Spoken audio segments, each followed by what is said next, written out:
Hi, you guys, back again to talk about Phadrae Ellis Lampkins.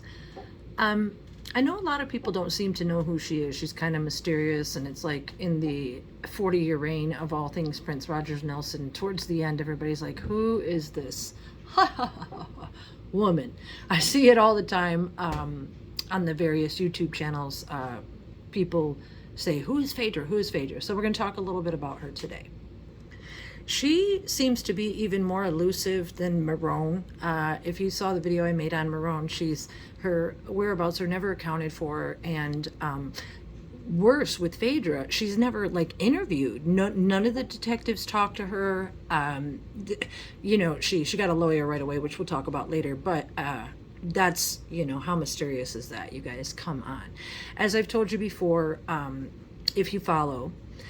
I don't know a great deal about her either, but I do know that her career goes all the way back to working in the political system and for the government. I have a couple videos where she's on CNN, had to be 10, 12 years ago.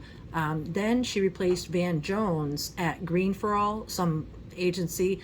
And golly, her and Van Jones, according to Deborah Johnson, they were running the concerts, trying to run the cash concerts at the Chicago shows and everything like that. But before all that happened, let's talk to the other witnesses and see what they had to say and lay some groundwork for Phadrae, because I like to call her Pharaoh, because wow, she's shady. So let's go.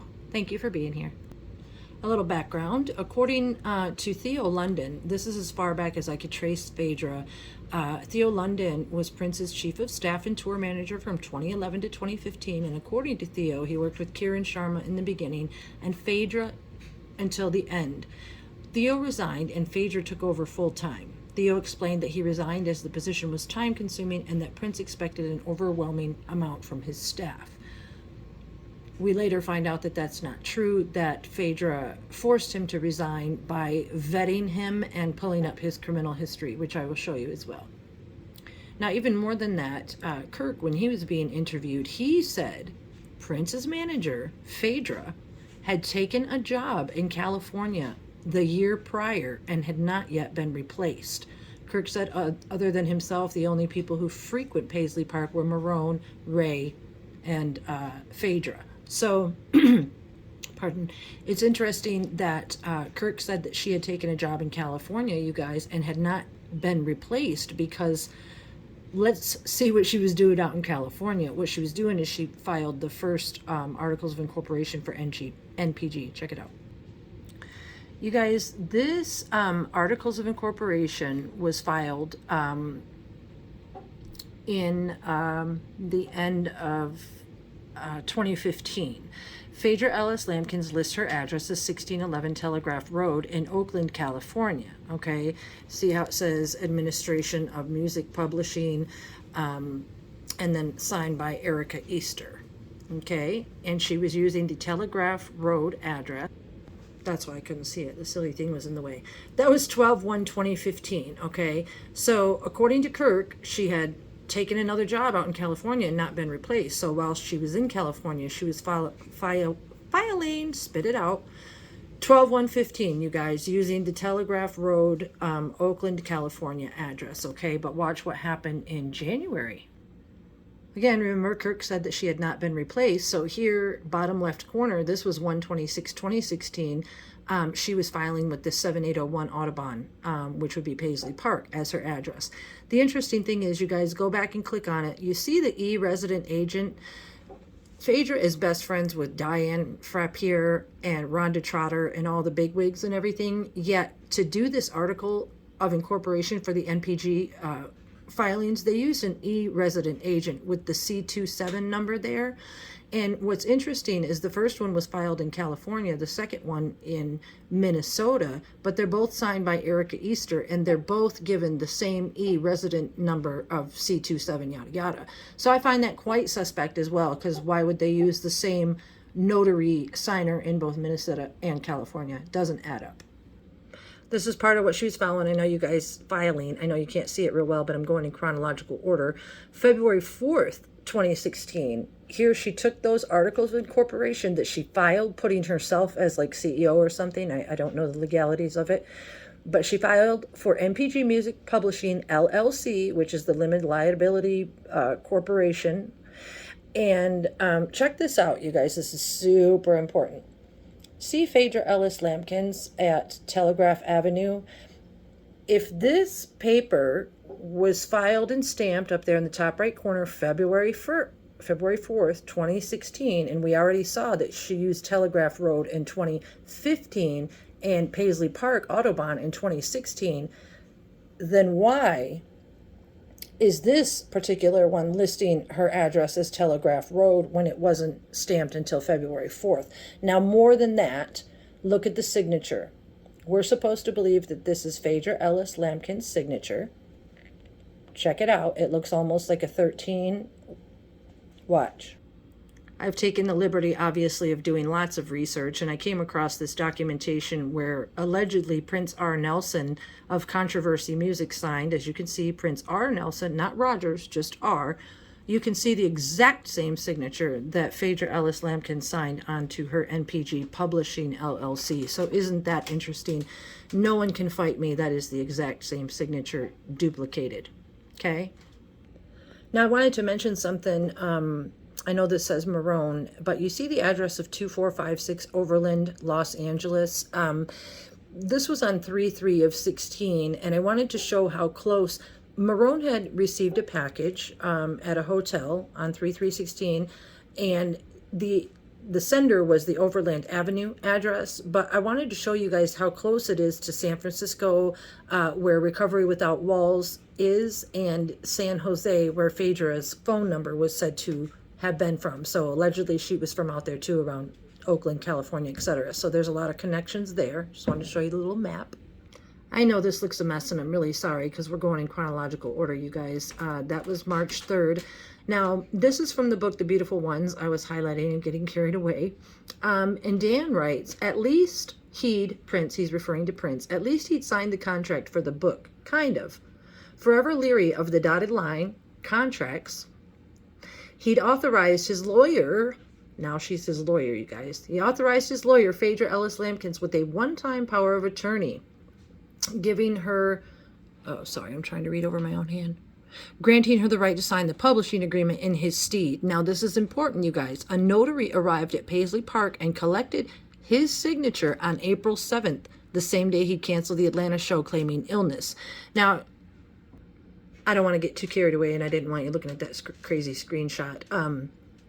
Anyway, April 7th, you know, we're supposed to believe that they did all the doctor rushing around with Schulenberg and everything like that. But then also Dan writes in his book that there was a notary that came out on the 7th. So it's really interesting to know, because later on when we get down to the email on the 20th, the evening of the 20th, there's something mentioned about, well, the book mentions a chiropractor and a notary coming out. I'll show you guys in a minute. I just don't want you looking at the ugly screen. Thank you for staying with me.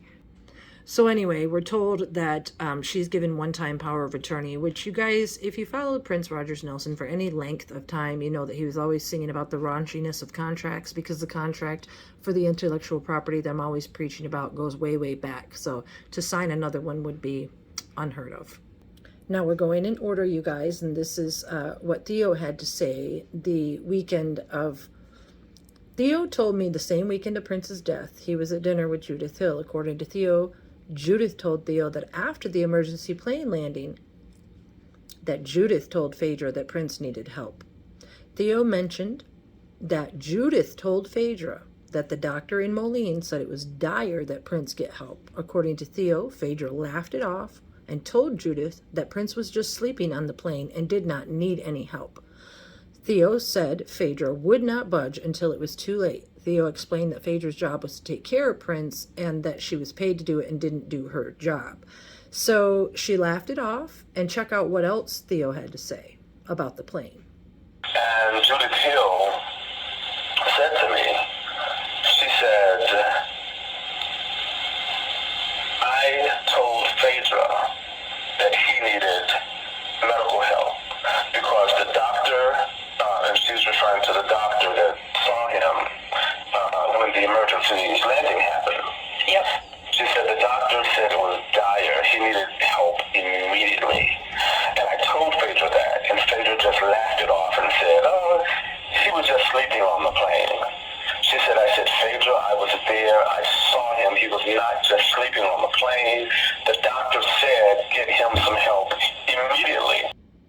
Now, we know that the plane landing was the 14th and the 15th, according to the media narrative. Here, it shows that Prince's laptop continued to show activity from 4/16 to 4/18, primarily Twitter and Gmail. It's not real important here. It just goes to show that somebody was still using the computer. And it also says, I observed after Prince died, his laptop computer was accessed on Saturday, 4/23. That was after he died, you guys. Both Twitter.com and Prince and the Gmail inbox were accessed from Prince's computer by someone, according to their agency. I want you guys to know something about the computer thing, so let's go ahead and hear from Theo London. Just one second. And let me go back to the computer thing where she said, oh, I'll take care of that. Yeah. Because she said on several occasions she will just, before that, this is in dealing with Phadrae and her needing some information from someone who wouldn't give her that information. She would say, oh, I'll just hack into their computer. And I went once, I said, oh, really? She said, yeah. I live in Silicon Valley area, and yeah, I have people who can do that.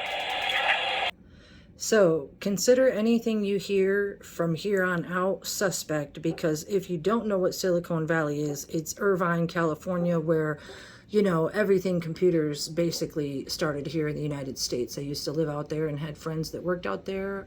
I know firsthand, so you can believe me, it's all true. Check it out. Anyway, let's talk about the emails, the shady emails. Detective says, from the information I did receive from Google, according to the blankety blank, you see how they mark it out, the last email messages were sent by user blank, who through investigation we believe was Prince, on 4/20 at 8:03. Prince responds to an email for reimbursement from his manager, Phadrae Lamkins. Done, thanks. On 4/20, listen, you guys, that's what they're saying. They're saying that they checked the email and that 8:03, that this email that is the JR Ramadan, the one that she said she set up, I'm sure that's the one they're talking about. Look, this is what we're shown. And though through the investigation, I have to piece all this stuff together. You're shown this piece of information, but not really given any times. So up there at the top, it says from JR to Phadrae Ellis Lamkins. That's why prior it said we believed to be Prince, because as I mentioned, the email is not verified to be Prince Rogers Nelson. It's JR. So at 8:03, that's that $192,000 spreadsheet that she had, that they're saying that Prince said okay to at 8:03. Okay, and then you can see that they have Kirk emailing after that saying that the Cairo Lee Isaacson is available at 5:30. Now remember, you guys, this is on the 20th, after all the flu and all the this and the that and the plane landing and all the stuff that the media narrative is trying to sell. So you've got Kirk and Marone and Natalya Phillips all sending incoming emails to this JR email. But of course, as I mentioned before, that last one at 8:03 was the very last one. All the rest were incoming. And then the one where Kirk says at 3:41 a.m., we have a doctor working on all care in-house. Okay, check it out. Now that email I was just showing you said nothing of what this email is about to tell you. Or not email, but, like I said, when you investigate the investigation, these are the things you find out.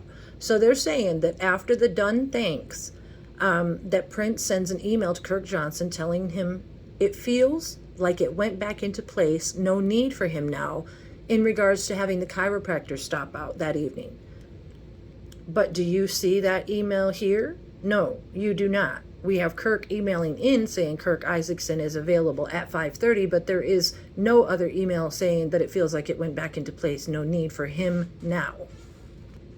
The interesting thing about we have a doctor working all care in-house at 3:41, you guys, is what, is it Chris Gaither has to say? Check it out, about 3 a.m. Well, when it comes to certain things, okay, when he passed, he already had been dead since 3 o'clock in the morning. And they wait for some doctor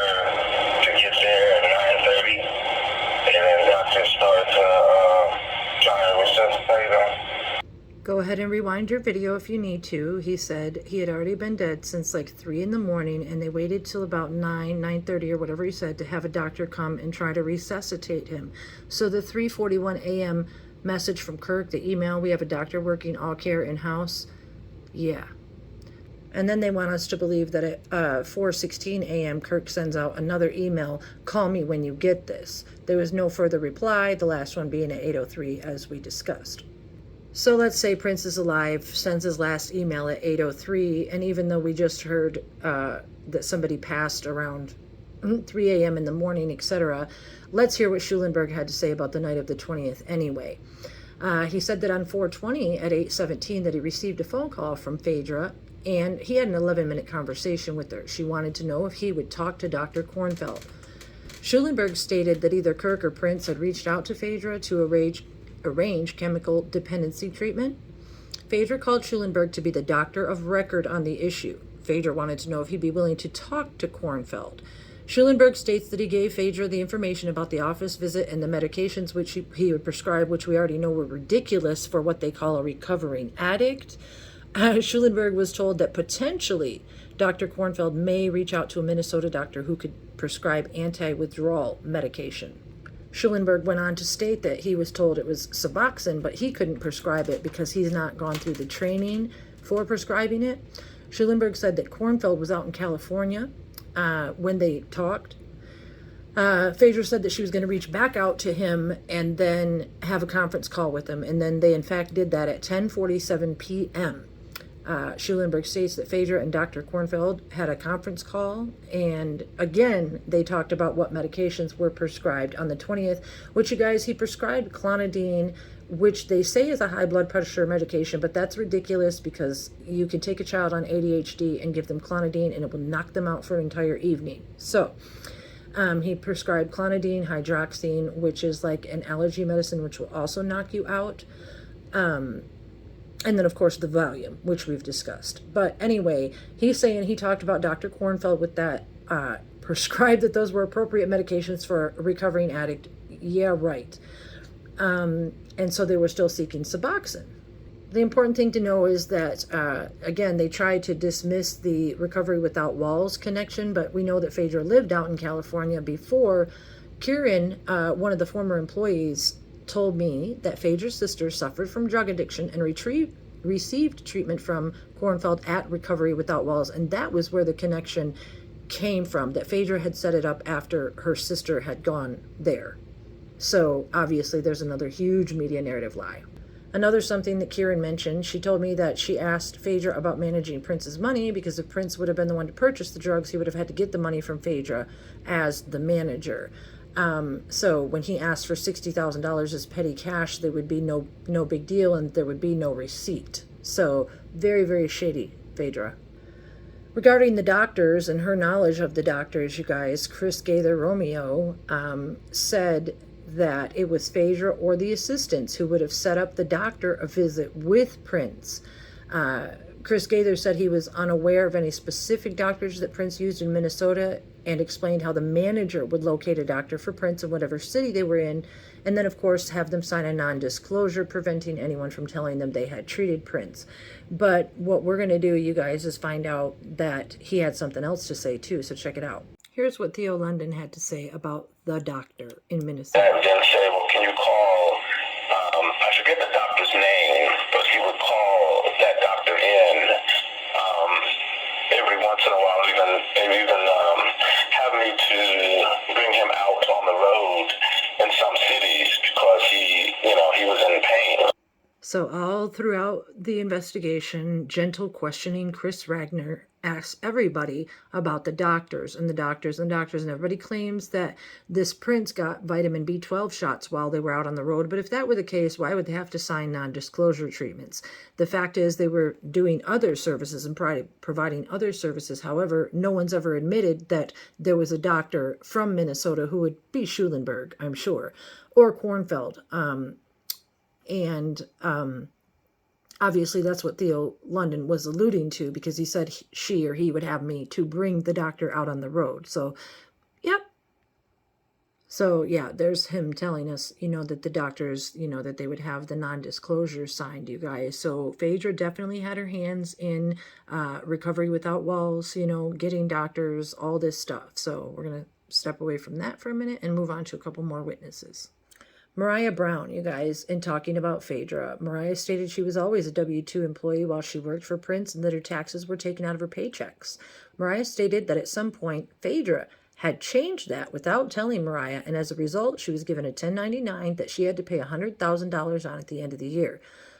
Mariah said she was working with an attorney regarding what Phaedra had done. Mariah said she's not my favorite and described Phaedra as doing a lot of shady things and talking about how manipulative she was. So yeah, Mariah Brown. She was another one of the lookalikes. This is Mariah and an image of what is allegedly Prince. You can see that they have the big old eyes, which are caked on with eyeshadow, and the lips are very, very similar. The assistants and people that were hired, like I said, Natalya Phillips, Julie Ramadan, Michaela, Kirk's daughter, all of them. But anyway, this is Mariah Brown. She was the W-2 employee who went 1099. And if you guys don't know what that is, that's when you're self-employed, you spend this money. And typically, before she was W-2, her taxes would have been taken care of. But then Phaedra flipped it to 1099, meaning she had to pay her own taxes on all the wardrobe and all the things that they were buying. Because if you read the investigation, you find out that's what the assistants did. Another one of the people that worked there, Kiran Sharma, Prince's manager, 28 to 2014. She said in the middle there, if you guys are watching along, I learned that Phadrae, Lamkins, Kirk Johnson, and Marone Bacure were communicating during that time on the texting app WhatsApp. The significance of texting on the WhatsApp is the messages are encrypted end-to-end, meaning that only the people who are able to observe the messages and the parties within the groups on each other's phone. So it's like exclusive, they could delete them and only they could see them and nobody else. It's just like they're not traceable, allegedly. So according to Kieran, Phaedra had shown her several days of messages on her phone between Kirk, Marone, and Phaedra regarding Prince, the drugs, the doctors, during the time Prince had died, and they used the encrypted app rather than sending messages. So there you go. Going back to what Theo had to say, he went to Paisley Park and he said that when he arrived, after the sheriff's office cleared the scene on the day Prince died, that Kirk Johnson was there with Phaedra and Phaedra's attorney, best friend Diane Frappier, talking about cleaning something on the rug. Theo told me on the area Kirk was concerned with was in the entry hallway, past the staircase that goes upstairs and prior to the elevator. Not outside the elevator, not in the elevator, but prior to. So, suspect. According to Theo, Kirk had given instruction to someone to clean a stain. He didn't know what the stain was. Theo said he also heard Phaedra talking about locking down Paisley Park the following day and that they would be going through and cleaning up rooms. Theo said Phaedra asked Kirk who was the last one on Prince's computer and mentioned that she personally would go through Prince's computer and take care of it. Yep, Silicon Valley comes in handy. Theo mentioned that Kirk had the password for Prince's laptop and explained how it was Theo who bought the laptop for Prince when they were in Turks and Caicos. And then they discussed how the password was Peter Bravestrong. So everybody under the sun knew the name, used the computer, touched the laptop, and yet the investigation calls it all Prince. Yeah. Theo also mentions that Phaedra told Taika that they would go to the bank the next day to figure out bills, and he thought it was strange that Phaedra was concerned about paying bills, as there was oftentimes that she did not pay them at all. Oh, Phaedra and Demarius Lewis in her clutches with an M. Maddening, isn't it? What's relevant about them being there after the fact is, as I've alluded to before, everybody thinks it's a murder investigation when in fact, as I mentioned in Marone's video, it was a suicide investigation. Everybody was allowed to drive their own car, sit in the room, and get their stories together and everything else. And the fentanyl, as the paperwork shows on the Emmy, was self-induced. So anyway, just a couple more tips about Phaedra and then I'll let you go. Not only were they there the same day, they were there the next day on 4/22. One of the cops said that he met with Kirk and Phaedra to discuss security options, so they were still there running things. Kittleson confirmed that he gave Kirk and Phaedra a business card at that time, and he had written his cell phone number on the back of the business card. In viewing the photo of the business card, Kittleson's cell phone number was on the back, and anyway, they found that card in the trash. That was thrown away sometime after 4/22. So what I'm saying is, the media alleges that this is some criminal investigation and yada, yada, yada. But if it were, Phaedra and everybody wouldn't be hanging out at Paisley Park afterwards, cleaning up computers and rooms and getting blood stains and carpets and yada, yada, yada. So, yeah. Also, you guys, the Princess computer, which the DEA or whoever had access to hereafter, you can see in the middle screen, 5/31/2016, that Phaedra writes the JR email that was supposed to be Prince's and says, missing you. This was in May 31st, writing an email where she says she misses him. So think about what I said about yours truly. Why would somebody be writing emails after they're believed to be gone? Just saying. Couple tidbits, you guys. Omar, the alleged baker, Prince's brother, whoever, said that Phaedra was giving out money that to Susan Mooney, the band member of Vanity 6 and Apollonia 6, that on Monday, April 18th, which is that day that is all mixed up with the 18th and 19th and Larry Graham and Kirk and Marone and Kim Pratt and all the lies. Well, on the 18th, they're saying that Susan received a phone call from Phaedra saying that she wanted to give her money, get her account number, pay Apollonia $15,000 each, that she had called Brenda Bennett, and the Apollonia thought it was a scam and she didn't return any calls, blah, blah, blah. Now, also here at the bottom, you guys, it should be noted the last email that they said was 8:03. Phaedra, in response to the email, gave her permission to pay the $192,000, but then they show an email where it says $30,000 is for the wires you asked me to send out. Apollonia has not sent her bank info yet. When she does, I'll provide yada, yada, yada. But that email wasn't shown to us either. This is what is shown on 4/20, the last evening. Don't forget, they show you what they want you to see. Omar went on to say that now Prince is gone, Bremer Bank had continued to appoint consultants to assist with the estate. He said that the consultants are people that Phaedra and Kirk invited to the memorial on the 23rd, people that with Prince had a falling out or fired. And it was all about the money, you guys. Do a freeze frame and read it if you want to read it all. And as I mentioned, Van Jones, of course, all over CNN these days, or those days, or whatever, boasting about how Phaedra got Shaka a seat up on stage while Prince sang Purple Rain. Isn't that fun? Connections. Here on one of the chat rooms, I don't know who this is, but you can see it was May 1st, 2018. Back in 2004, Phaedra was accused of fraud and embezzlement by former employee in Silicon Valley Union, accused of embezzlement and illegal politicking. So I'm surprised that P let her in, more shocked that he allowed her to have signing authority. I still wonder if all those late night deleted tweets he was alluding to. So there's that. You guys go and read that. They're doing LLCs and all that. So check it out. As I mentioned in the beginning, there are no interviews with Phaedra because she immediately secured attorney William Bill Faulkner, they said, from California. She, Kirk, and who was it? Marone. They all got lawyers. Yeah, right away. So no word from Phaedra. Oh, I forgot to mention, you know how she was so anxious to get her name on those articles of incorporation in the beginning? Well, after the investigation here in the matter of Prince Rogers Nelson Probate Division, Phaedra, she filed this motion to make sure her name was removed, confirmation that she was effectively removed from the portion of manager as NPG Music Publishing, LLC, to ensure she did not face potential liability for the actions of the special administrator on behalf of NPG Music. And then they go on to talk about Bremer and all the objections. It's 2 pages here. I'll show you.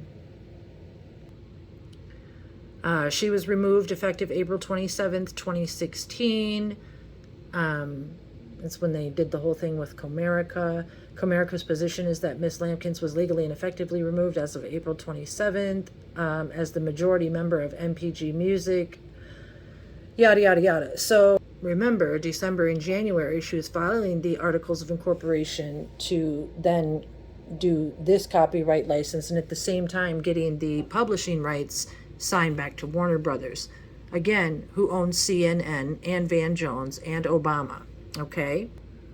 Thank you guys for being here. I'm going to keep doing this because I think all these people deserve special attention, and that's what they're going to get. We'll see who laughs last. Peace out.